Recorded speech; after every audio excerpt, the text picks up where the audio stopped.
For today's video, maghimo ta og DIY Ariel Liquid Detergent Soap. Kay nahurot na among supply. Tara, let's! Hello mga yads! Kay nahurot naman na itong liquid detergent soap nga gigamit. So, kinahanglan na po ta maghimo og laing batch, no? Mo ni siya ang pinaka-last na nga batch nga akong pinalit last time.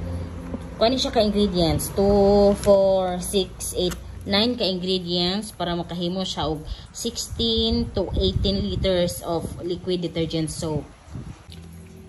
Una, ibutang na to una ang SLES or SLES. 1.2 kilos nga SLES. So, kani siya guys, nakapack na ni siya nga ready to mix na ni siya nga good for 16 to 17 liters. 16 to 18 liters. So, butangan na to siya ini ni tubig. Then, i-mix na to ni taman until well blended agad siya kaayo. So, after the add to yads, ako anang gi-add ang 12 liters nga mineral water. Ako na siyang gi-addan og 12 liters. Dayon, mo na ni siya ang texture pag na-mix na ng tanan. 12 liters ra akong gibutang kay 12 liters kay para concentrated bitaw siya, mas concentrated ang kuan niya, ang sabon, mas kusog siya mubuwa pa. Next na nato i-add guys ang coloring. Dayon ang 30 ml nga EDTA o EDTA. Then i-mix ni nato una.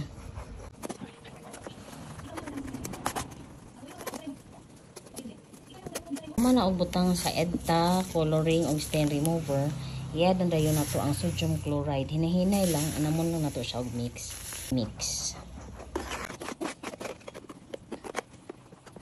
Add na sad ta og another one. And i-mix. Anamon lang nato siya og butang kay mo instruction niya no. Ipa-melt nato una usa nato hurot og butang. Para na ma-add ang sodium chloride, lapot na siya no. Oh. Lapot na iyang texture. So, i-add na nato ang the rest ingredients ani. Then, add ang scent, Ariel scent. Dayon, preservatives. Yon, add a foam booster. Yan ang foam booster. Siya mabiyas. Add ang degreaser. Kung mag-add ani, i-mix na nato. Una, dayon, i-mix na, i-add na to ang 15 ml nga disinfectant. Dayon, the last one, disinfectant. I-mix lang ni nato siya guys. Dayon, i-rest nato for 24 hours. Usa nato siya butang sa mga empty bottles. Mix na ni siya. Lapot na siya kaayo. So, na-mix na nako tanan ingredients mga yads. Muna ni siya ang texture niya karon. Daghan kay siya buwa. After 24 hours, muna ni siya ang resulta na wala na ang bubbles niya. Ready to packing na ni siya. Kaandam daan nag mga bottles, empty bottles para kasudlan ari niya. Ato na ni siyang i-transfer. Tanawa ra gud mga yads. Lapot kay siya. Spiso kayo ni siya kay ako amaning instead of 16 to 18 liters of tubig, gihimo ra na nako siyang 12. Mo ni siya concentrated ni siya.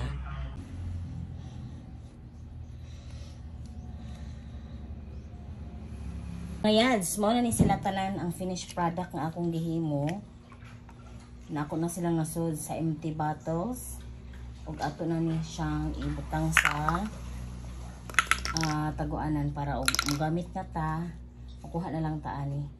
Then until supplies last ta ani. Thanks for watching. Subscribe and follow for more.